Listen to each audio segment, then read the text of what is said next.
Jérôme, empereur de la puissante Allemagne. Mais l'équilibre demeure singulièrement instable. À l'autre extrémité de l'Europe, en Russie, la dynastie Romanov, proche cousine de la famille royale britannique et surprenante alliée de la République française, vacille sous le choc d'une révolution maîtrisée à grand-peine. De surcroît, l'héritier tant attendu de la couronne des tsars, le petit Alexis, se révèle hémophile, entraînant sa mère la tsarine à de dangereux égarements mystiques. Le drame russe étend son onde de choc sur toute l'Europe. Des grèves révolutionnaires éclatent en Autriche-Hongrie et en Allemagne. La République est proclamée au Portugal. La famille des rois ne comprend pas que l'on est entré dans le temps des peuples. François-Joseph, l'empereur d'Autriche, roi de Hongrie, n'a-t-il pas profité du désordre pour se saisir de la Bosnie, comme au bon vieux temps des rapines entre souverains, allumant la mèche lente des conflits futurs dans la poudrière des Balkans?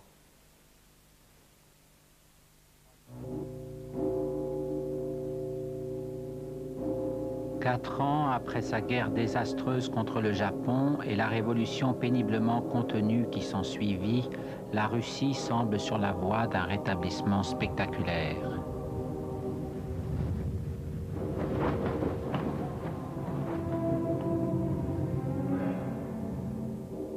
Le tsar Nicolas II, sa mère, la tsarine Maria Féodorovna, son épouse, la tsarine Alexandra, inaugure solennellement au cœur de Saint-Pétersbourg la statue d'Alexandre III, le père de Nicolas disparu 15 ans plus tôt.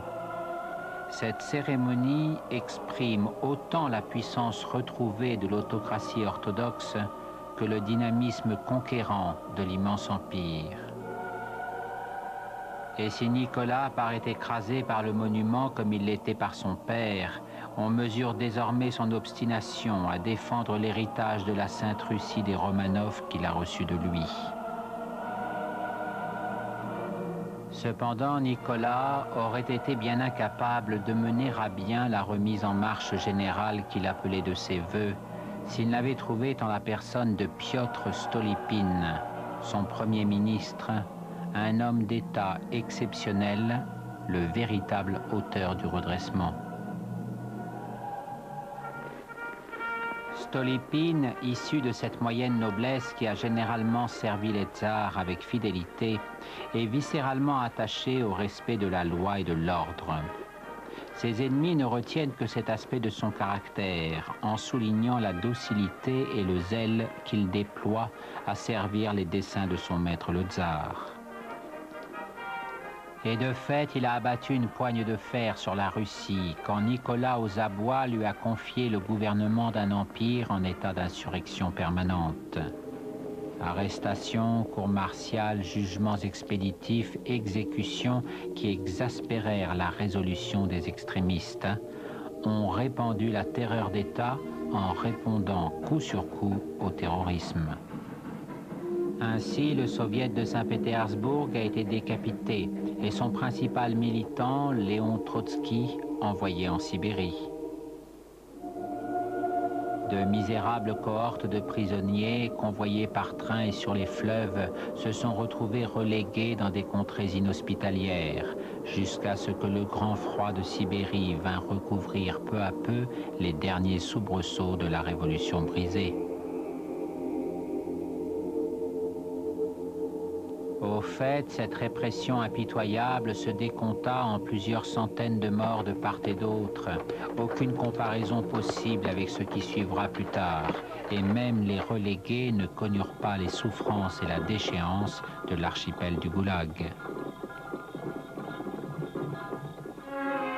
Rude période, quoi qu'il en soit, où Stolypine subit le choc en retour de ses mesures, quand un groupe de révolutionnaires ceinturés de bombes font exploser sa maison, tuant 34 personnes, blessant 2 de ses enfants et le laissant indemne. Cependant, une fois le calme revenu dans ces campagnes et ces petites villes, qui sont à ses yeux la conscience même de la grande Russie, Stolypine découvre son autre visage, celui d'un réformateur incorruptible qui va transformer la vie du peuple russe en profondeur. Orthodoxe, tsariste, paysan comme il le fut toujours, mais arraché à la misère et à l'ignorance, et dans ce but, maître de sa terre. Les moujiks ont le tsar pour les aimer de loin sans les comprendre. Tolstoï et l'intelligentsia pour se pencher sur leur sort. Mais avec Stolypine, ils ont enfin le pouvoir pour allier. Stolypine accomplit le bouleversement agraire dont on parlait depuis l'abolition du servage. Mais il faut trouver de nouvelles terres pour que chaque moujik ait la sienne, au lieu de s'abandonner à la vodka. On lance la colonisation des terres vierges, le long des voies du transsibérien, dont l'infatigable Premier ministre étend considérablement le réseau que lui avait laissé Vité. Une vague d'optimisme s'empare de la Russie, des foules énormes se déplacent vers les promesses du travail et d'une prospérité mieux partagée. L'intelligentsia elle-même, adversaire résolu du régime, est entraînée par ce mouvement inattendu. Mais que se passe-t-il soudain dans ce pays où l'on peut danser enfin sans plus avoir les yeux embués de la nostalgie de tout ce qu'ont détruit les grands malheurs russes?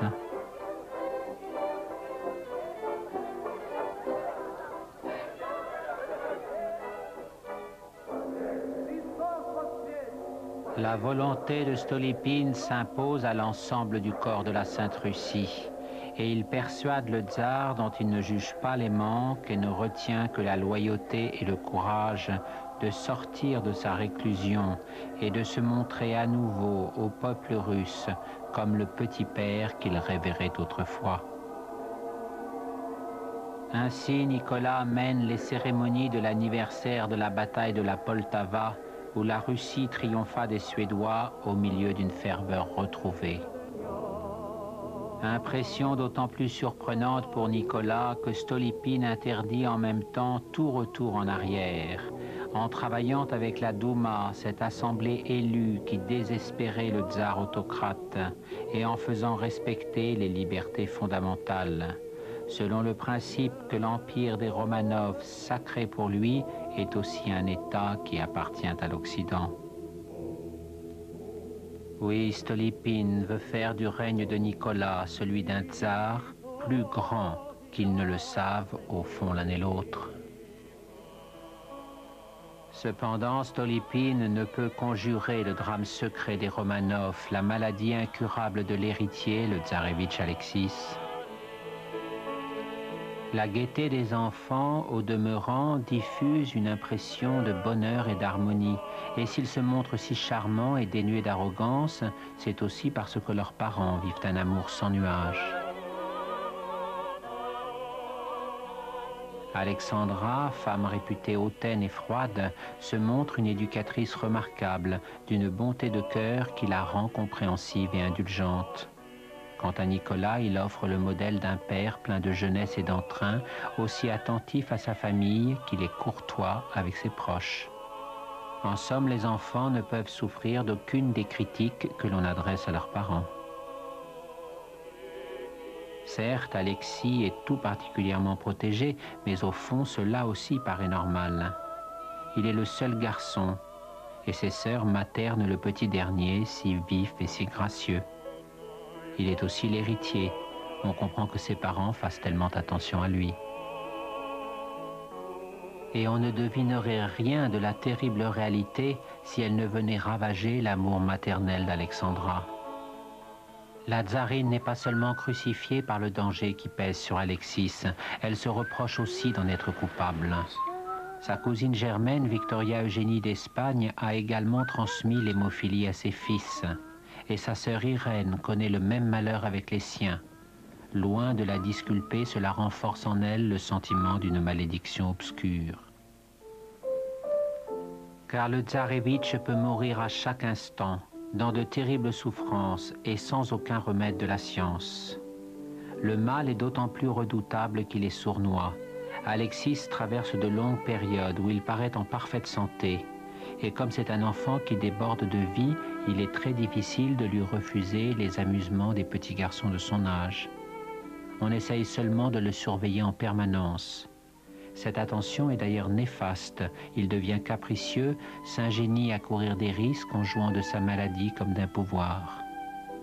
Mais comment faire autrement, alors que la moindre chute peut lui être fatale?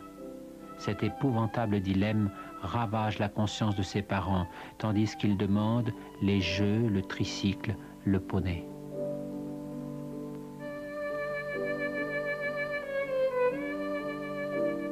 Appelé à devenir un jour le tsar autocrate, il doit paraître aussi épanoui que ses sœurs. Et l'idée qu'il ne pourra peut-être jamais commander à un univers qui exige force d'âme et puissance physique enfonce la famille dans son secret. Il est d'autant mieux gardé qu'Alexis semble vraiment un enfant comme les autres. Et la Russie profonde ne sait donc rien de son état de santé, avec de surcroît le poison de rumeurs invérifiables qui se déclenchent à chaque crise. Ce secret est aussi dangereux. On ne comprend pas les absences d'Alexandra, l'isolement dans lequel elle entraîne le reste de sa famille. Mais qu'ont-ils donc, ces Romanov? Dieu ne leur a-t-il pas envoyé la bénédiction d'enfants magnifiques et d'un héritier que l'on ne demande qu'à aimer?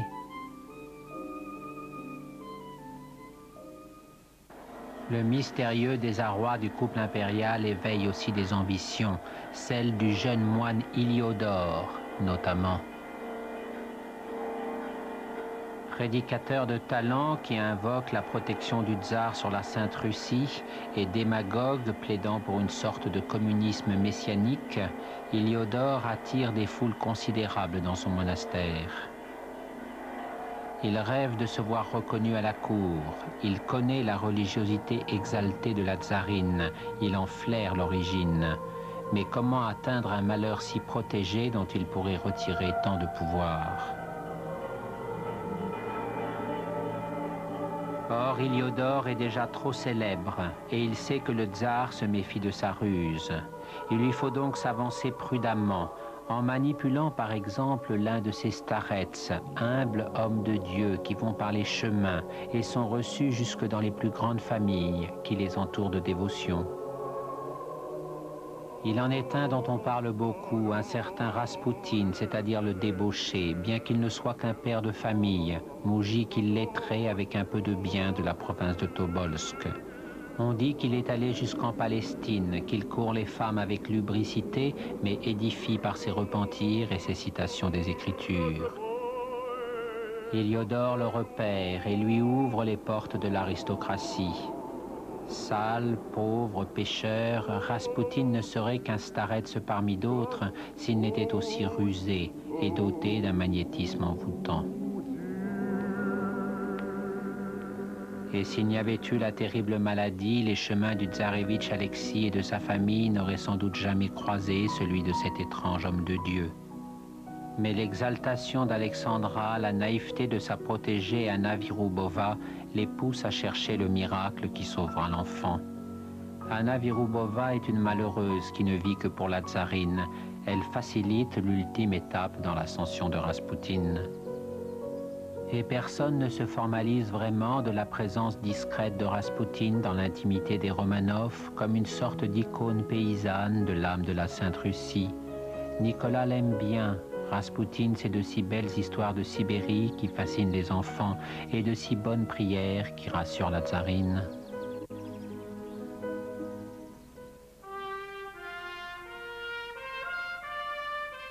Alexis se porte bien, Stolypine travaille au relèvement de la Russie, la famille impériale en profite pour redécouvrir les charmes de Livadia, son domaine de Crimée, et pour y recevoir de nobles invités comme l'émir de Bokhara, protectorat russe d'Asie centrale, qui envoie la fumée de ses cigarettes à la figure de la tsarine, puisqu'on est en somme comme en famille. La Crimée, ses paysages, son climat délicieux, sa population de Tartares musulmans dévoués aux Romanov, exercent une influence bénéfique sur la famille impériale. Et Anna Virubova, assistée de Marie, peut coller sur de grands albums les innombrables photos qu'elle prend de ce bonheur tranquille. La tsarine est infiniment plus détendue qu'à Saint-Pétersbourg. Aimable et gaie, elle s'entretient familièrement avec les mêmes officiels qu'elle glace habituellement quand elle leur fait l'honneur d'apparaître. Nicolas en profite aussi pour inviter les membres de sa famille, qu'Alexandra tient le plus souvent à l'écart durant le reste de l'année. Enfin, il y en a un qui n'a pas ce genre de problème et peut toujours arriver sans prévenir, le beau grand-duc Dimitri, neveu du tsar, dont le couple impérial se préoccupe avec tendresse depuis que son père s'est exilé à Paris pour vivre avec une divorcée. Un garçon attachant, ce Dimitri. Il est très populaire parmi les officiers, on le dit intelligent, artiste et raffiné. Avec lui, les Romanov ne risquent pas de mauvaises surprises. Mais au fait, que pourrait-on redouter puisque tout va de mieux en mieux? À cet égard, la visite à Riga confirme la qualité de la détente générale. Le grand port balte est une cité frondeuse. Et Stolypine a dû beaucoup insister pour que la famille impériale s'y rende. Si la noblesse d'origine allemande est fidèle au tsar depuis le temps de la Grande Catherine, elle a aussi de solides attaches en Prusse. Quant à la population estonienne, elle résiste à la russification et bien des révolutionnaires en sont issus. Avant Stolypine, la police n'y aurait jamais risqué la famille impériale, mais les temps ont décidément changé. L'accueil est chaleureux et Nicolas ne peut manquer d'être impressionné par l'état des esprits. Là où il n'y avait rien d'autre que la violence, entre le système impérial et les terroristes, se déploie désormais une société bien vivante, qui ne prend peut-être plus le tsar pour l'autocrate orthodoxe qu'il voudrait être, mais ne lui marchande pas son attachement et sa ferveur. Stolypine dispose aussi d'une alliée précieuse dans la famille impériale, Maria Féodorovna, la mère de Nicolas, qui est toujours restée proche de la cour d'Angleterre durant les temps difficiles. Et maintenant, la tsarine mère vient rejoindre le Standard pour y recueillir les fruits de sa diplomatie familiale. En effet, Édouard, son beau-frère, la reine d'Angleterre, sa chère sœur, sont attendus au large de Reval sur la Baltique pour mettre fin à l'ostracisme qui frappait les Romanov et la Russie. Édouard prend beaucoup de risques en venant à Reval. L'opinion anglaise est encore très montée contre les Russes. Mais il a toujours aimé ses neveux Romanov. Il considère que le retour de la Russie en Europe est indispensable à son équilibre. Et puis, le complot des deux sœurs a bien contribué à le décider. Il n'hésite d'ailleurs pas à décerner à Nicolas une brochette de commandements honoraires dans l'armée britannique. Et le tsar, qui l'a accueilli avec émotion au milieu de toute la famille, vacillant entre les embrassements et les larmes, ne se sent plus de joie avec son bonnet à poil, symbole encombrant et dérisoire de la fin de sa solitude. Le président Fallières suit quelques jours plus tard. La République française est susceptible. Sera-t-elle aussi bien traitée que le roi d'Angleterre? Mais Nicolas fait bien attention à ne pas décevoir son hôte. Les Romanov ont peut-être de terribles manques, mais sur le chapitre de la mémoire et de la loyauté, ils n'ont de leçons à recevoir de personne.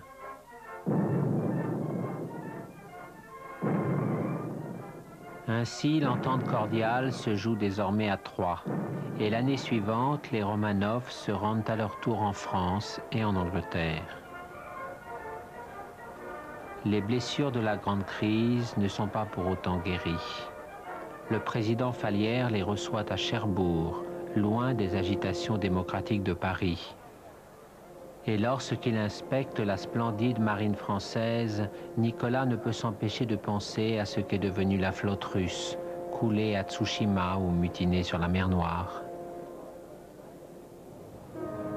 Mais quand le Standard approche des côtes anglaises, la tsarine laisse éclater sa joie. C'est son pays de cœur autant que la Russie et bien plus que l'Allemagne. Les enfants sont au diapason de l'excitation générale, Anastasia surtout, qui ne rate jamais une occasion de se montrer espiègle. Officiellement, ce n'est qu'une visite privée, Mais au fond, oncle Édouard et tante Alexandra n'en sont que plus détendus avec leur neveu Romanov, et la tsarine perd ses derniers vestiges de timidité devant l'étonnante beauté préservée de celle qui porte le même prénom qu'elle, et lui raconte comment grand-mère Victoria aima sa petite fille jusqu'à son dernier jour. Les régates de Cowes sont l'événement de la grande saison anglaise. Très vite, les Romanov s'enhardissent parmi la foule et vont rendre visite à une très vieille dame, l'impératrice Eugénie, qui leur parle du grand-père de Nicolas qu'elle a bien connu à Paris en 1867. Ainsi, la chaleur de la famille et des souvenirs ne cesse de les rejoindre. Nicolas et cousin Georges évoquent le temps où on les prenait l'un pour l'autre. Décidément, aucun autre parent ne sont aussi proches des Romanov que la famille anglaise.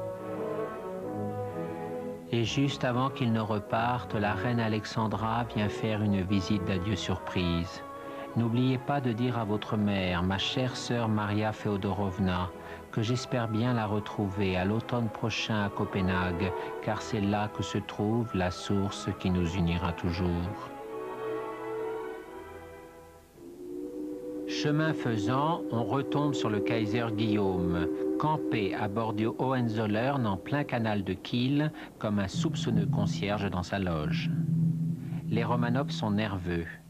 À l'exception d'Anastasia, qui espère un cadeau comme à l'aller, on se serait bien passé des salam-alek du cher cousin. De fait, Guillaume est furieux de constater que l'entente cordiale se renforce sous ses yeux impuissants, et le parfum de la malveillance flotte sur les bouquets de tubéreuses dont il recouvre les passagers du Standard. Les effusions sont imprégnées d'avertissements à peine voilés. L'Allemagne ne se laissera pas encercler sans réagir. Guillaume est d'autant plus agité que son ancienne capacité d'envoûtement semble s'être émoussée sur Nicolas. Or, si Édouard entend retenir le Kaiser comme on le ferait avec un gosse mal élevé, son intention n'est pas d'abaisser l'empire de son illustre neveu. Aux Jeux olympiques de Londres, le ton violemment anti-allemand des supporters d'un héroïque marathonien anglais, quelque peu éprouvé par la compétition que lui disputent de hardis plantigrades prussiens, lui semble un bien malsain présage d'avenir.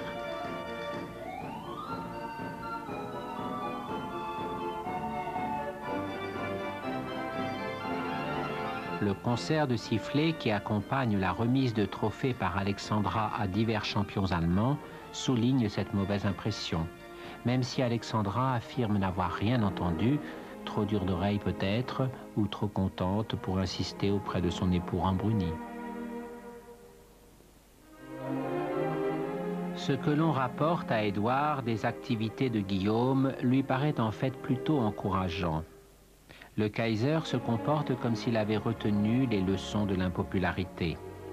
Accompagné d'un nouvel et inséparable ami, le teckel Esmond, il continue certes à faire étalage de son imprévisible fantaisie et du vernis d'encyclopédie de sa culture, mais c'est dans le domaine de tout repos des inaugurations inutiles, où le chaperon à quatre pattes et quelques barbons en habit expriment une admiration sans danger à leur seigneur et maître.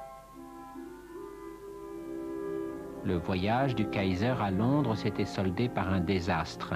Édouard, dans la grande patience qu'il lui témoigne, opte pour une nouvelle tentative de rapprochement et persuade Alexandra de l'accompagner à Berlin. Hélas, il fait un temps glacial. Édouard prend froid et se sent mal. Il remarque avec une mauvaise humeur grandissante que Guillaume lui inflige un programme de parade en plein air, tout en s'informant de sa santé avec le zèle suspect d'un neveu trop pressé à l'égard d'un vieil oncle à héritage. Cette bizarre ambiance s'alourdit avec la visite qu'Édouard rend à l'hôtel de ville de Berlin, où le Kaiser brille soudain par son absence, car il boude ce genre de pratique trop démocratique. Une pierre dans le jardin d'Édouard. Bref, on patauge comme avant, entre méfiance et agacement, et Édouard repart bien plus inquiet et aussi plus fatigué qu'il ne l'était en arrivant. Mais au fait, Guillaume s'en moque. Il pense que son oncle a beaucoup vieilli et qu'il va mourir bientôt. Et comme les Allemands semblent avoir oublié ses propres écarts de conduite, il est impatient de mettre fin à la comédie de la modestie pour faire sa grande rentrée dans le rôle qu'il affectionne, de l'artiste magicien de l'épopée germanique moderne. L'Empire n'a pas de tradition politique. Il est mûr pour se fondre à nouveau dans les visions héroïques de son Kaiser.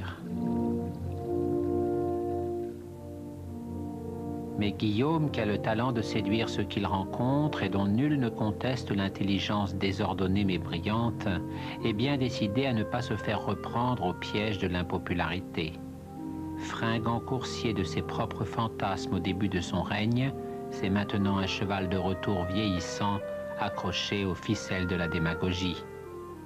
Donna, son épouse, le trouve prophétique comme d'habitude, et au fond elle n'a pas tort.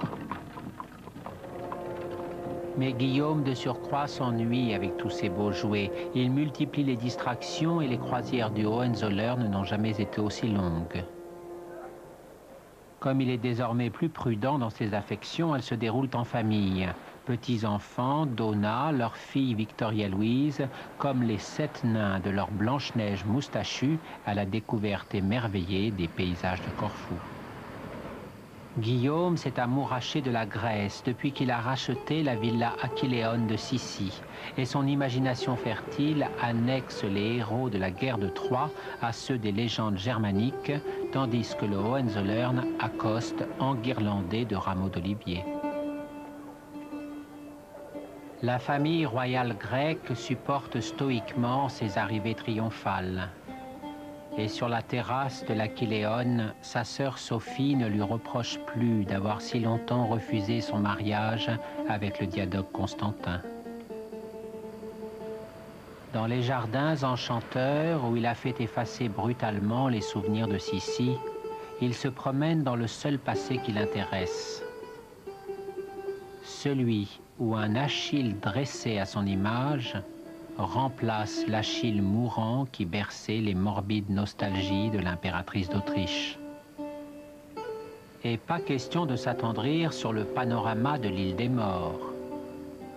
En revanche, garden parties, orchestres et pique-niques, avec un peu d'archéologie en prime, pour enrichir les musées de Berlin où l'on félicitera chaudement le Kaiser d'avoir retrouvé Agamemnon jusqu'à Corfou. Et si les nouveaux Grecs ne ressemblent qu'assez vaguement à ceux qui enfièvrent ces rêveries homériques, Guillaume se réconforte avec l'élixir de se sentir si populaire. Il est vrai qu'avec une suite de 100 personnes et leur abondance de marques, le Kaiser est paré des attraits fortement résinés de tous les dieux de l'Olympe. Le Kronprinz tente de profiter des absences de son père pour conforter sa position. Mais si le roi d'Italie le reçoit, c'est pour lui faire sentir qu'il n'est encore qu'un second rôle.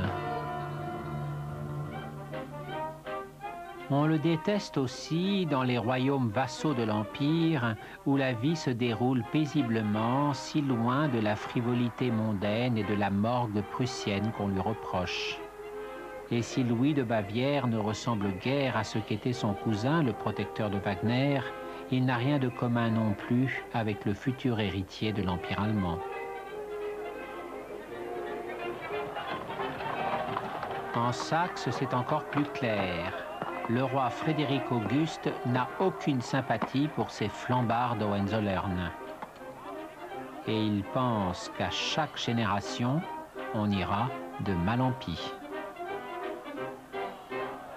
Théâtre d'ombre pour les nouveaux acteurs de la lutte des classes, qui réclament le suffrage universel en Prusse et sont déjà entrés au Reichstag allemand.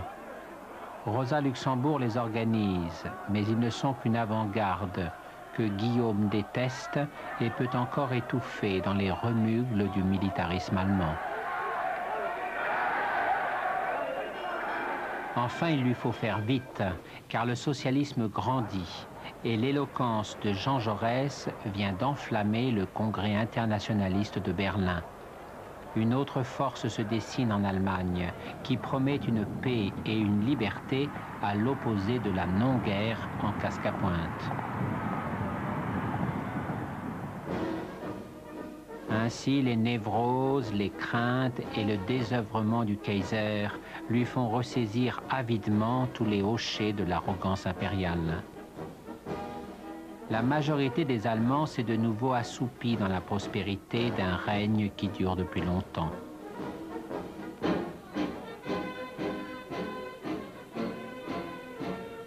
Et Guillaume a perfectionné ses dons d'hypnotiseur à tel point qu'on a repris l'habitude de se comporter comme sa famille, qui affecte de lui obéir pour vaquer ensuite tranquillement à ses petites affaires, sans qu'on se demande où la Prusse des somnambules mène au pas de loi le reste de l'Empire.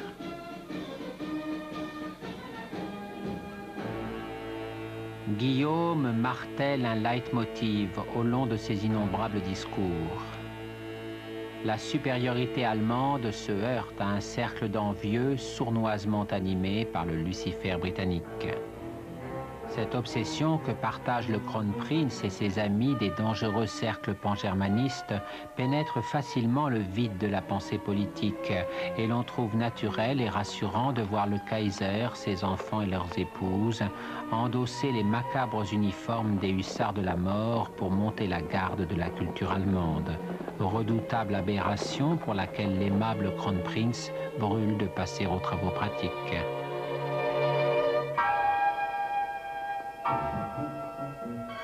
L'Alsace-Lorraine est d'ailleurs un excellent laboratoire. Le Kaiser y fête ses 50 ans et ne rate pas une occasion de proclamer qu'il s'agit de province à tout jamais allemande.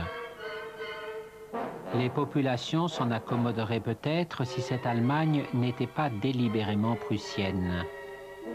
De compréhensifs gouverneurs en ont fait les dépens. L'armée se livre impunément à des provocations exaspérantes qui humilient d'un côté des Vosges et surexcitent les nationalistes français de l'autre côté. Mais puisqu'on ne le reçoit pas officiellement à Paris, Guillaume fait taper du pied à Strasbourg comme un capricieux qui veut prouver qu'il y est bien chez lui. La flotte allemande a beau croiser maintenant en force dans la mer du Nord, il étale sans cesse d'autres preuves de son aptitude à menacer l'insularité britannique. Les hydravions le passionnent, puisqu'il combine l'envahissement progressif des flots et du ciel si longtemps préservés de son oncle Édouard avec l'orgueil de la technique allemande dont ses chers amis Krupp lui vendent les mérites.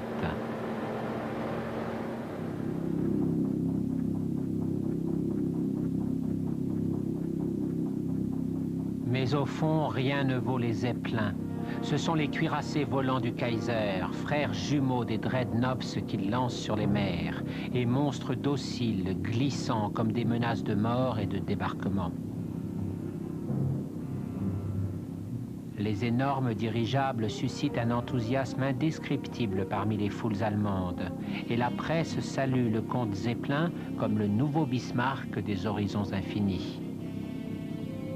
Le brillant inventeur est un pacifique qui voudrait rapprocher les hommes, mais comment résisterait-il au déferlement des louanges impériales et d'une propagande nationaliste enfiévrée? Et puis, ces usines du Bodensee lui coûtent cher, et la défense de l'Empire sait se montrer si généreuse sur ordre du Kaiser. Tout de même, Donat, qui a les pieds sur terre, s'inquiète un peu. Que vont penser les Anglais, qui n'aiment scruter les nuages que pour pouvoir parler du temps qu'il fait? La présence fantomatique des sinistres pigeons voyageurs du Kaiser fait planer dans le ciel d'Europe le message d'un perpétuel danger germanique. Or, la Belgique est un pays qui agace Guillaume. Le roi est de lointaine ascendance allemande, la reine est princesse de Bavière. Avec tous leurs flamands roux comme des Celtes, ils devraient rejoindre le Grand Empire. Mais aussi étrange que cela paraisse à Guillaume, Albert et Élisabeth sont les plus belges de leur royaume, démocrates et cultivés, à qui le militarisme prussien fait horreur. Guillaume les sent tellement inoxydables qu'il se montre débordant d'amabilité circonspecte, tandis que les Bruxellois l'accueillent avec une confiance poignante quand on songe à ce qui leur arrivera bientôt. Tout de même, Albert se méfie. Il sait que Bruxelles est sur la route de Paris, dans les plans d'état-major allemands. On ne fera que passer, a murmuré Guillaume, mi-figue, mi-raisin, sans oser soutenir son regard. Et Albert vient marteler sa réponse à Berlin, en flamand comme en wallon. C'est un non, clair et net. Le plus curieux, c'est que le Kaiser ne souhaite pas la guerre. Ces soldats de plomb, ces fanfaronnades, la tension générale suffisent à ce joueur puéril, qui pense pouvoir quitter la partie si elle menace de s'emballer. Intelligent et froussard en même temps, il devine que les forces qu'il flatte en permanence lui échapperaient. Mais il triche aussi, en espérant que son chancelier, le timide Bethmann Hollweg, tirera à temps sur le signal d'alarme, alors qu'il l'a choisi précisément pour le dévouement d'acolyte qu'il met à battre ses cartes biseautées.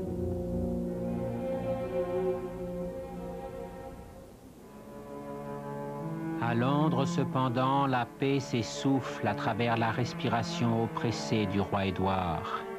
Le seul souverain d'Europe qui put tenir le Kaiser en laisse est maintenant à l'agonie.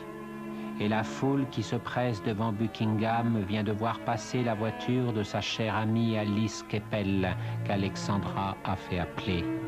Ainsi meurt Édouard, magicien charmeur des bonheurs partagés, pleuré par les deux femmes qu'il a le plus aimées comme par le peuple anglais tout entier. Et les rois d'Europe ne peuvent que s'incliner devant le meilleur d'entre tous. Ces funérailles sont la plus belle de ces fêtes. Sous un soleil de joie, on y pleure comme au final mélancolique d'un spectacle qui fut parfait.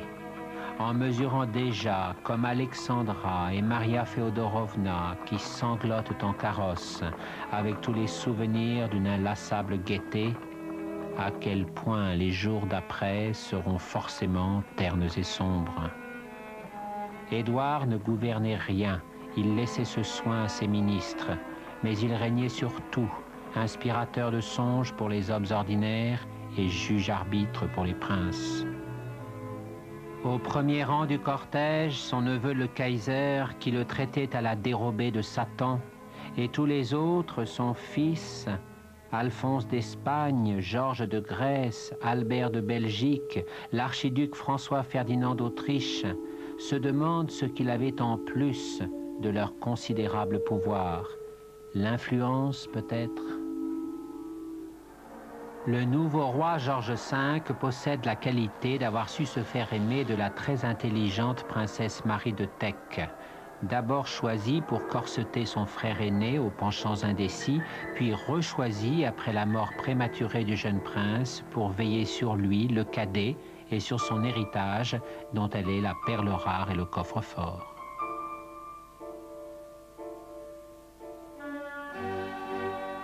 Édouard n'aimait pas les voyages loin d'Europe. En revanche, Georges et Mary n'hésitent pas à se rendre jusqu'à Delhi pour se faire couronner empereur et impératrice des Indes au cours d'une cérémonie exotico-grandiose où s'auto-glorifie la puissance planétaire britannique.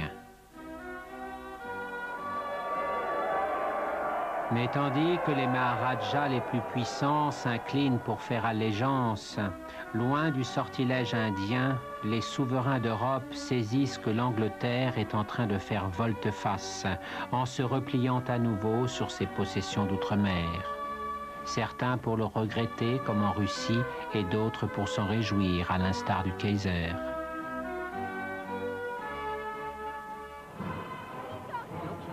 En effet, Guillaume, libéré de la statue du commandeur qu'Édouard était pour lui, peut désormais assister d'un cœur léger à l'inauguration de celle de sa chère grand-mère Victoria. Et il ne tarit pas d'éloges non plus sur son cousin germain, le nouveau roi d'Angleterre, qui a le bon goût de paraître attentif à ses précieux conseils. Quant à Mary, inutile de perdre son temps, elle est comme Donna, elle ne se mêle jamais des conversations sérieuses. Le Kaiser est d'autant plus certain de tenir les Anglais à sa main que ces derniers n'hésitent pas à revendiquer leurs ascendances allemandes et visitent les petites principautés germaniques avec autant de satisfaction qu'il en éprouve désormais lui-même à se rendre à Londres.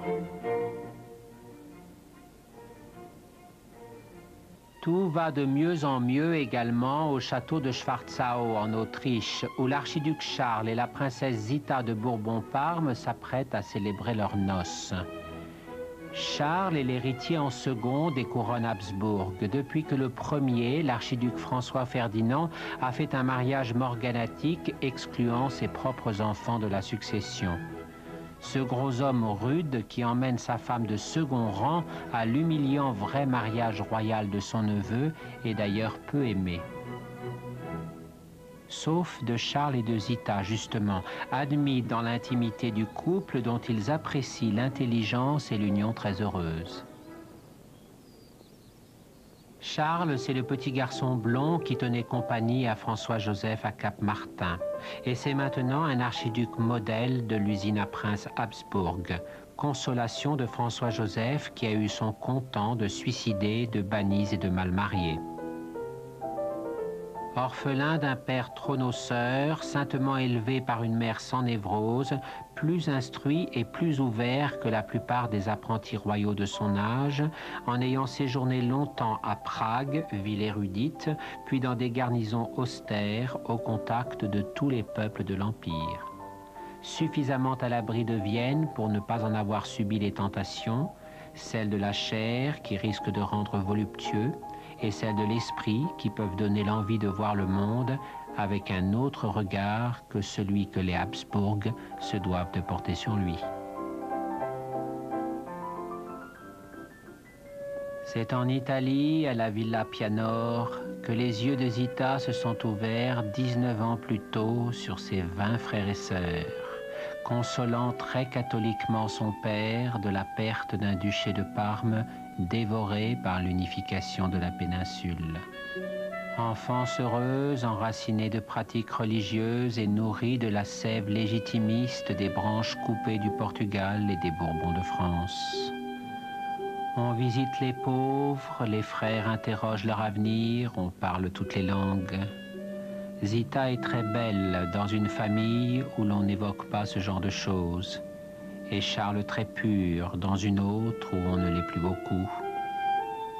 C'est un coup de foudre et il est même possible qu'ils se soient embrassés, sans oser bien sûr l'avouer autour d'eux. Il l'emmène en tout cas, ardente petite princesse d'Italie et lointaine héritière de France, qui pleure un peu sur son paradis perdu et aime déjà le vénérable empereur de Vienne, qui attend avec impatience d'en faire la fleur bien vivante de sa cour desséchée.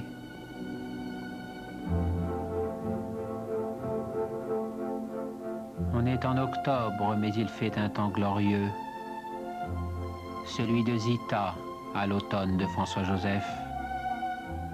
La famille Habsbourg est venue en nombre au signal de l'empereur. Rien à voir avec le mariage de proscrits qu'avait connu François Ferdinand et celle qu'il imposa, duchesse de Hohenberg, maintenant souriante à ses côtés parmi toutes les dames blanches qui ont sur elle la préséance. Marie-Valérie, fille de Sissi, cousine de Saxe au duvet de patronnesse, bourdonnement des petits Bourbons-Parme qui savent vaguement qu'il existe ailleurs d'autres femmes, mais l'oublient sous le regard de leur mère. Les Habsbourg n'ont pas le matu vu au Hohenzollern. Quand on a mis près de 800 ans pour marier une province après l'autre, on préfère les vertus de la noce au village, au tintamarre des épousailles de nouveaux riches. François-Joseph est gai comme on ne l'a pas vu depuis longtemps, le mariage comble ses vœux. La tante de Zita qui se penche sur lui est la première femme de la cour depuis la mort de Sissi. C'est elle qui a permis le mariage de François Ferdinand en insistant auprès de l'empereur. Maintenant, c'est sa sœur, la mère de Zita, qui se penche. Pour Charles, il n'y a rien à dire. Et puis, cette nouvelle union, c'est un saut de plus sur un chapitre déjà bien fermé par les lois de la famille.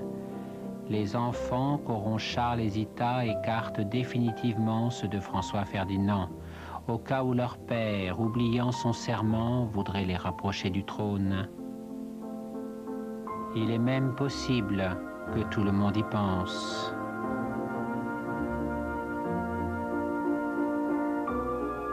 Une petite fille du village apporte des fleurs au vieil empereur. Marie-Valérie, la mère de Charles, puis François Ferdinand s'entremettent. Ils ont échangé tant d'épines, 10 ans plus tôt. Mais Charles et Zita sont bien trop jeunes et trop épris pour prêter attention à des souvenirs amers. Tout à l'heure, il y aura bal, l'Orphéon qui défilait sous la terrasse, et François Ferdinand qui n'aime ni danser ni beaucoup ses cousines en rajoute encore un peu. Pour ces messieurs du cinéma, peut-être. Enfin, ils ont aussi Zita pour nouvelle héroïne, d'une belle histoire qui commence et dont personne ne songe qu'elle s'achèvera très mal. Alors que déjà l'empereur veut s'en aller, mais seulement pour la photo souvenir, que l'on prendra dans le jardin. Vers 5 heures, il rentre à Vienne. C'est un homme qui ne reste jamais longtemps loin des dossiers de l'Empire. Son fidèle ordonnance l'a rappelé discrètement au temps qui passe. Un officier de marine hongrois du nom d'Orti, trop modeste pour s'être mêlé aux Habsbourg sur la terrasse de Schwarzau, et trop rancunier pour leur permettre de revenir sur celle du palais royal de Budapest au jour où il l'aura pour lui tout seul. Or, maintenant, le poids de la couronne de Saint-Étienne déséquilibre tout l'Empire. Les Hongrois vénèrent leur roi avec une fidélité romantique, mais ils ne cessent de lui marchander de nouveaux avantages, tout en les refusant obstinément aux peuples qu'ils dominent, les Croates, les Ukrainiens, les Roumains. François-Joseph les menace d'introduire le suffrage universel, qui les noierait sous le nombre, et on reste au statu quo, où le comte Tisa, inamovible pierre d'attache des politiques danubiennes, mesure fort bien tout l'intérêt du mariage, où l'Autriche joue la vieille épouse généreuse du fringant gigolo magyar.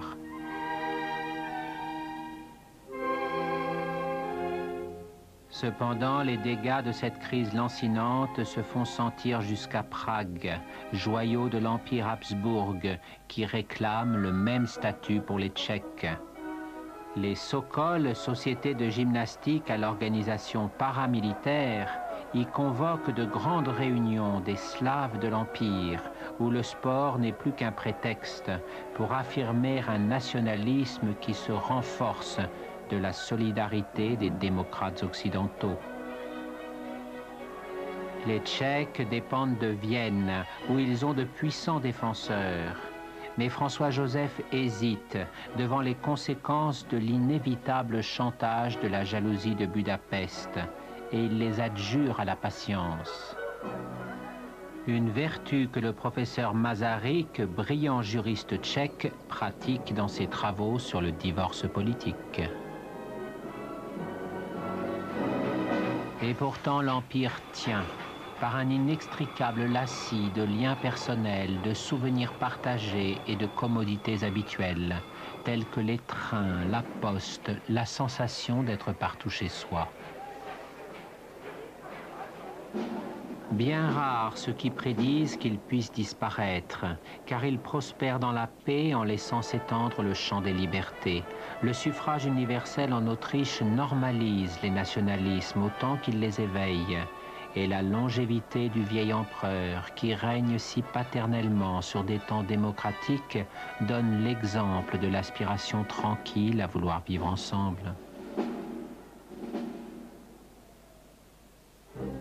Mais à force de se demander qu'arrivera-t-il après sa mort et de se rassurer avec la réponse commode qu'il est toujours vivant, on risque aussi de s'endormir. François Ferdinand et Charles sont très conscients des périls qui couvent sous la surface de la prudence et des cérémonies. Et comme ils savent, pour être les premiers concernés, que l'empereur finira quand même par mourir un jour, ils cherchent la bonne réplique qu'il leur faudra fournir sans plus tarder. François Ferdinand prépare la sienne depuis le palais du Belvédère de Vienne. Elle risque fort d'être intelligente, mais brutale et cinglante. Le premier héritier de l'Empire estime que l'une des clés de sa survie se trouve entre les mains désaccordées du Kaiser, et il entretient la sonore amitié que ce dernier lui porte. Ce sont, il est vrai, gens du même monde, partageant un goût immodéré pour la chasse, ses rendez-vous et ses curieux plaisirs. Les Allemands exercent une forte attraction sur leurs cousins autrichiens et se sont entichés des Hongrois contre les Slaves. François Ferdinand a bien besoin de tenir serré le Kaiser et il joue notamment le chancelier Bethmann Hollweg pour tenter de le freiner. Dans cette perpétuelle surenchère de glorioles héroïques où il pourrait confondre son gibier personnel avec les peuples d'Autriche-Hongrie. Mais il est vrai que l'archiduc héritier a aussi de l'affection pour l'impérial imprévisible, depuis qu'il traite son épouse Sophie avec des égards que ne lui rend pas la cour de Vienne. François Ferdinand et Guillaume se ressemblent aussi sur bien des points. Ils ont à peu près le même âge, sont imbus de préjugés de caste identiques, caressent un rêve de puissance militaire et navale. À Trieste, depuis le château de Miramar, l'archiduc héritier contemple ainsi les nouveaux navires de la flotte austro-hongroise, avec autant d'orgueil que le Kaiser en déploie de Hambourg à Stettin. Bien qu'il ne s'agisse cette fois que d'en imposer à l'Italie sur le lac Adriatique, plutôt que de pirater l'Angleterre sur tous les océans du monde. Cette flotte est sa création personnelle, arraché à la méfiance de François-Joseph, et il règne sur elle dans la satisfaction de pouvoir le faire avec Sophie, puisqu'aucun autre Habsbourg ne s'intéresse à la mer. Enfin, il ne peut donner que ce qu'il possède à celle qu'il aime. En attendant mieux, persifle-t-on dans l'entourage de François-Joseph. Les rumeurs ne s'apaisent jamais autour de ce couple mal connu qui protège une vie privée dont le scandale est maintenant qu'elle paraisse si heureuse. L'archiduc fera couronner sa femme dès qu'il sera empereur. Il partagera le patrimoine des Habsbourg entre ses fils pour venger les humiliations subies par cette aventurière. C'est mal connaître Sophie Chotek, duchesse de Hohenberg, femme intelligente et loyale, qui entraîne en revanche son époux dans une vie moderne, à l'opposé de celle de leur ami le Kaiser. François Ferdinand et Sophie passent beaucoup de temps avec leurs enfants. Ils les emmènent là où se trouve la jeunesse, à Saint-Moritz par exemple, où l'on peut patiner sans protocole ni police, comme un père de famille qui n'abandonne pas ses petits à des collèges militaires. Les gens qu'ils voient ne sont pas non plus des snobs étriqués, mais plutôt une sorte de société internationale et sportive, où les oisifs sont mal vus. Très différente de l'insouciante coterie de la noce et de la poudre aux yeux, où la jolie Cécilie de Prusse tente de suivre son mari, ce playboy de Kronprinz, pour éviter qu'il ne continue à la tromper ouvertement. On s'amuse beaucoup à Saint-Moritz du côté de la nouvelle génération Hohenzollern, où l'héritier de l'Empire allemand, infatigable lugeur des pistes et des descentes de lit, jette par les fenêtres tout l'argent que son papa lui donne pour qu'il se distrait le plus longtemps et le plus loin possible. Et tant pis s'il laisse à chaque virage de bobsleigh, où le suivent des gosses de riches, autant de petites trahisons sentimentales que dans les corridors de palace où il course les femmes de chambre. Et tant mieux sans doute si l'on s'amuse plus sobrement du côté de François Ferdinand. Charles et Zita se rendent aussi à Saint-Moritz et c'est encore un autre genre. La vie si bourgeoise de leur oncle les désoriente presque autant que la Dolce Vita du Kronprinz allemand. Ce sont des jeunes gens timides qui ne pensent jamais qu'à bien faire. À eux donc le sapin de Noël pour les nécessiteux des grisons. Et on se réjouirait presque de savoir que François Ferdinand pervertit son neveu avec ses barbares massacres d'animaux.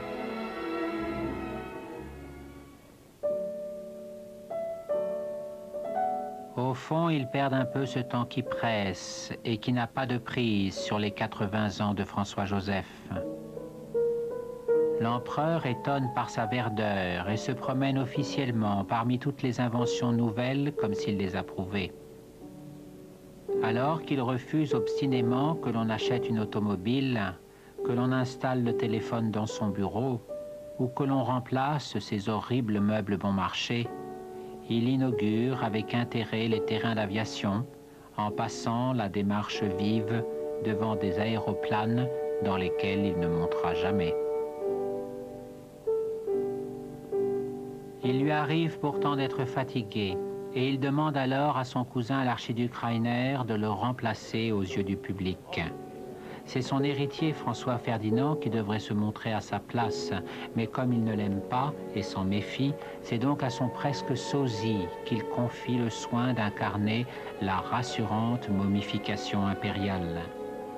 D'ailleurs, l'Autriche est un pays où l'on croise des François-Joseph à chaque coin de rue, l'épicier, le gardien d'immeuble. Ainsi, l'Autriche-Hongrie se berce entre ça ne peut plus continuer comme ça et ça s'arrangera toujours, laissant à la mort du vieil empereur le soin de décider pour elle, le plus tard possible, et qu'on ne lui parle pas de la Bosnie ou de son héritier quand il arrive à Ischl pour ses vacances. Malheureusement pour l'empereur François-Joseph, la Bosnie est un sujet dont on parle beaucoup en Europe et il ne peut compter que sur le Kaiser allemand pour lui donner raison. L'annexion cadeau de cette province turque jusqu'alors oubliée, que ses ministres lui ont offert pour son jubilé, a eu l'effet d'un coup de pied dans la fourmilière des convoitises européennes. Au fait, Guillaume n'a pas apprécié la brusquerie sournoise de cette opération, mais il a lui-même connu tant de déconvenues qu'il ne peut décevoir son vieil allié. François-Joseph, qui fut autrefois le maître de l'Allemagne, en est maintenant le protégé, et Guillaume laisse faire, en parvenu flatté de se rendre utile à un vieil aristocrate dans l'embarras. Au fond, l'archiduc François-Ferdinand aime bien le Kaiser et ne lui fait pas confiance, tandis que François-Joseph compte sur lui alors qu'il le méprise en le trouvant vulgaire.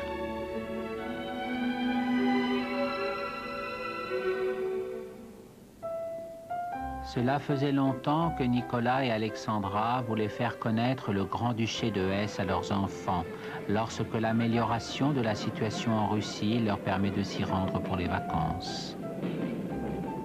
Ernest Ludwig, le frère de la tsarine, s'est remarié depuis son divorce d'avec Victoria Melita et l'atmosphère s'avère on ne peut plus joyeuse au palais de Darmstadt. Alexandra retrouve ses sœurs, Nicolas s'amuse aux facéties de son beau-frère et quand tous les autres parents débarquent, on est au moins 30 à chaque repas. Personne ne parle de Victoria Melita, la première épouse enfuie. C'est un sujet d'autant plus tabou qu'elle vient de se remarier avec l'oncle de Nicolas, le grand-duc Cyril. Enfin, en attendant, Nicolas profite du bel été avec ses enfants. En Hesse, la vie est à l'opposé de celle qu'on mène en Russie. Ici, pas de terroristes, guerre de police. Les filles se promènent librement en semant leurs gouvernantes dans les magasins, tandis qu'Alexis terrorise ses petits cousins en leur expliquant qu'il a une maladie très grave et qu'ils doivent donc lui obéir. Or, en fait, il se porte apparemment si bien qu'Alexandra retrouve le temps de s'occuper de toutes ces petites choses où elle montre tant de goût, les aquarelles, les fleurs. Tandis que Nicolas part en excursion avec son beau-frère au grand déplaisir du tsarevitch qui se venge de sa déception avec la désinvolture du petit chéri de la famille, seul maître à bord au palais des mamans indulgentes.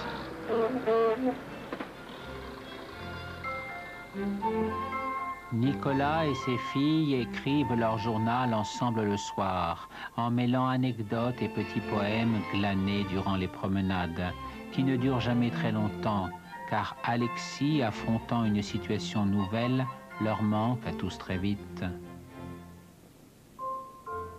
En effet, son précepteur, M. Gilliard, un Suisse dévoué en chapeau melon et manteau clair, a persuadé ses parents qu'il fallait cesser de le protéger constamment pour qu'il se prenne lui-même en charge.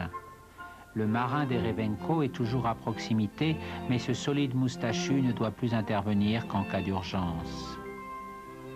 Cette méthode qui inquiète tellement Alexandra obtient néanmoins de bons résultats. Alexis devient moins capricieux sans perdre la vivacité qui fait son charme.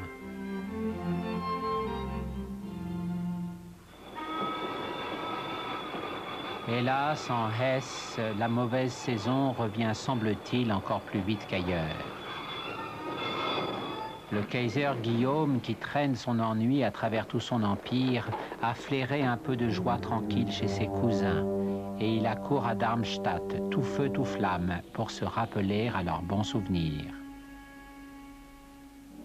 Éperon d'argent, si nécessaire pour un voyage en train, tenue Robin des Bois, cape de Dracula volant au vent, Guillaume est bien décidé à ne pas desserrer ses mâchoires sur un Nicolas flottant dans son costume d'employé de bureau comme un fétu de paille dans la bourrasque.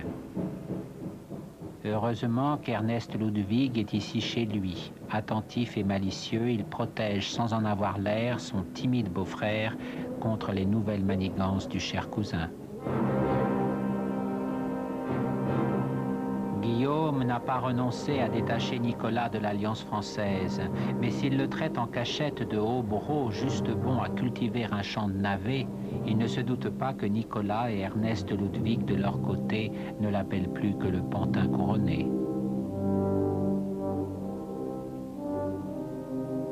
Bref, la chasse cruelle des conversations à bâton rompu se présente sous le meilleur jour.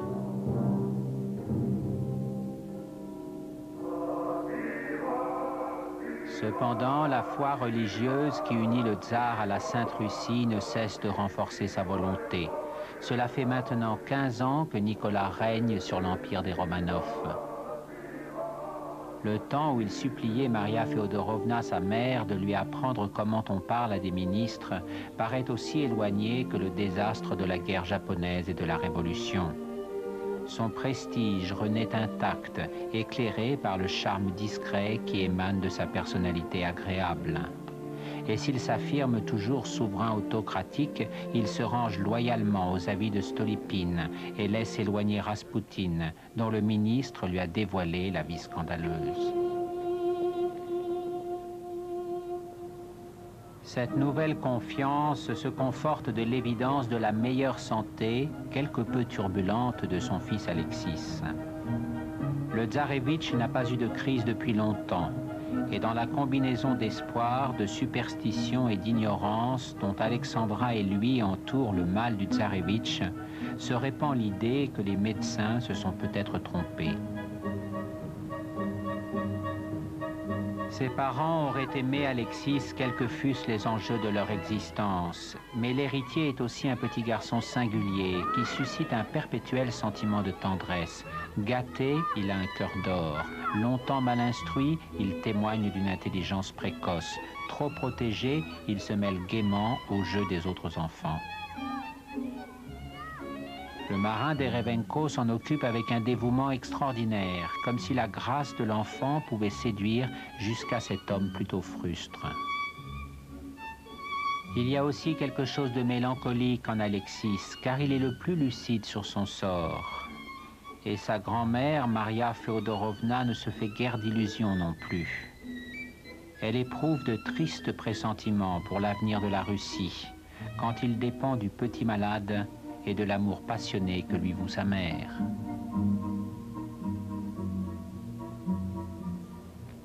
Or, le malheur russe ne s'éloigne jamais longtemps des Romanov.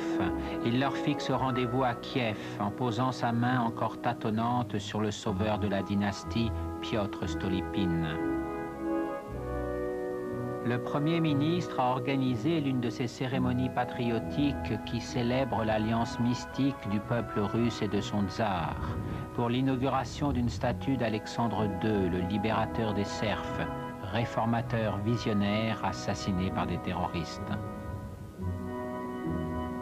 L'action résolue de Stolypine a complété l'œuvre d'Alexandre II, et le règne de Nicolas s'inscrit maintenant dans cette continuité du progrès. Au fait, depuis quelques mois, le tsar et son premier ministre ne s'entendent plus aussi bien que par le passé. Stolypine exaspère la cour par sa lutte contre les privilèges.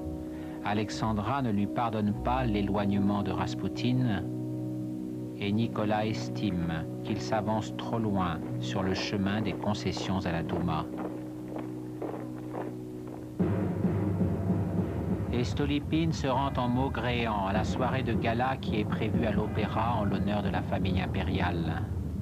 De fait, durant l'entracte, le jeune indicateur Bogrov, estimé de la police qu'il a laissé pénétrer dans l'assistance, retourne son arme contre Stolypine et la bat à bout portant, sous les yeux de Nicolas et de ses filles. Stolypine meurt après 5 jours d'agonie, où il bénit le tsar dans son délire, veillé par sa femme qui interdit à Nicolas de pénétrer dans sa chambre. Une vague d'émotions sans précédent secoue la Russie, mais elle rapporte aussi la vieille plaie des rumeurs. En effet, l'enquête étale les complicités de Bogrov parmi la police. Et dans son refus obstiné de recevoir Nicolas, l'épouse de Stolypine se dresse en accusatrice muette du régime impérial. Grief injuste, mais entre le silence effaré du tsar et la douleur glacée de la veuve, la Russie hésite et vacille. Nicolas se retrouve seul avec des ministres qui ressemblent à ceux d'autrefois, tandis que la désunion de la famille impériale s'aggrave. Maria Féodorovna et Alexandra s'évitent ou n'entretiennent que des relations très formelles, empreintes d'une sourde acrimonie. On prête au grand-duc Michel, le jeune frère de Nicolas, une liaison passionnée avec une intrigante divorcée. Et si Dimitri jouit de l'affection du couple impérial, les critiques du grand-duc Nicolas irritent la tsarine, tout comme l'attitude de sa sœur Ella qui se retire de plus en plus dans le monastère qu'elle a fondé. Il n'y a qu'Olga, la dernière sœur de Nicolas, pour naviguer tristement entre tous. Le temps où Alexandre III, le père de Nicolas, tenait la famille impériale d'une main de fer, suscite des parallèles désagréables que Maria Féodorovna est bien trop prudente pour attiser. Mais elle saisit aussi toutes les occasions où elle se retrouve avec son fils pour le mettre en garde contre le confinement et la religiosité excessive de la tsarine. Et Nicolas ne peut que mesurer en silence l'abîme séparant sa mère, impératrice toujours rayonnante, et sa femme nerveuse et froide en public quand elle n'est tout simplement pas absente. En Russie, personne ne regrette vraiment le père de Nicolas, malgré la débauche de statue que l'on inaugure en son honneur. C'était un homme sévère et fermé, pesant lourdement sur l'empire qu'il a légué à son fils en lui enjoignant de défendre l'autocratie. Mais aux yeux des remuants grands-ducs qui le craignaient, comme des multitudes trop habituées à son knout, Nicolas, qui subit l'influence d'une tsarine trop impérieuse, cumule les désavantages de se référer constamment aux méthodes de son père et d'être beaucoup trop doux pour s'y résoudre. Et Nicolas le sait, sans plus avoir Stolypine, pour se libérer du conflit dans lequel il se débat entre la grande ombre qui pèse sur lui et l'attente obscure d'un peuple auquel il est pourtant si sincèrement dévoué. La famille impériale vit alors une période d'intense célébration, des heures glorieuses de la Russie. Le centenaire de la bataille de Borodino, remportée contre Napoléon, l'a fait revenir à Moscou. Nicolas n'a pas oublié la leçon de Stolypine. Il assume l'obligation de se montrer en permanence, malgré le risque du terrorisme. Et il veille à exalter la ferveur patriotique russe sans froisser les élus de la Douma et toute cette nouvelle Russie que son Premier ministre avait fait émerger et dont il s'est finalement lui-même accommodé. La présence de l'héritier galvanise d'ailleurs la ferveur populaire. On colporte tant de bruits contradictoires sur le tsarevitch Alexis sans jamais le voir, que son apparition pour l'anniversaire d'une guerre gagnée, à un moment où la volonté de paix civile est encore ferme, passe pour un présage d'espoir. Et puis Alexis se prête si bien au rôle que la Russie des traditions attend de lui.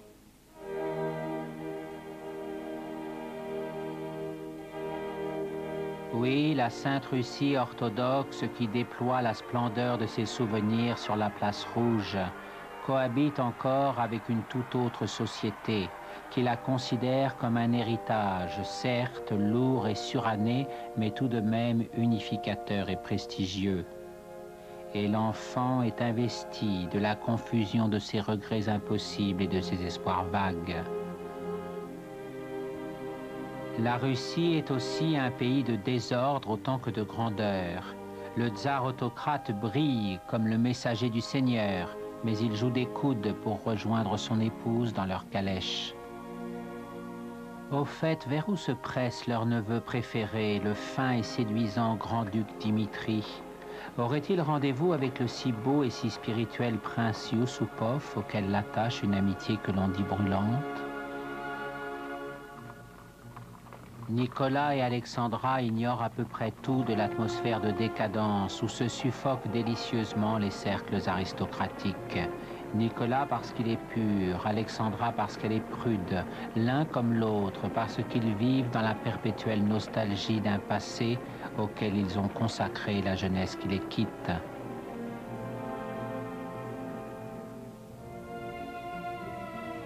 Leur Russie est un théâtre héroïque sur lequel se penche la bénédiction d'une église vénérable et où ils ne rencontrent que des enfants qui ressemblent aux leurs.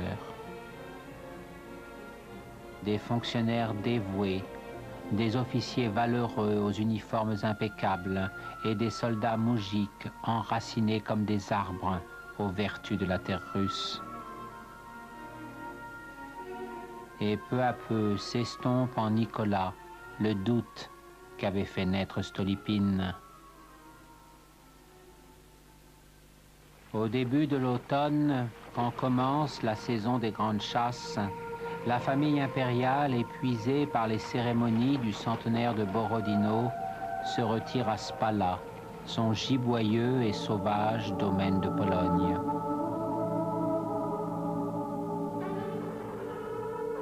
Les forêts profondes qui entourent le domaine.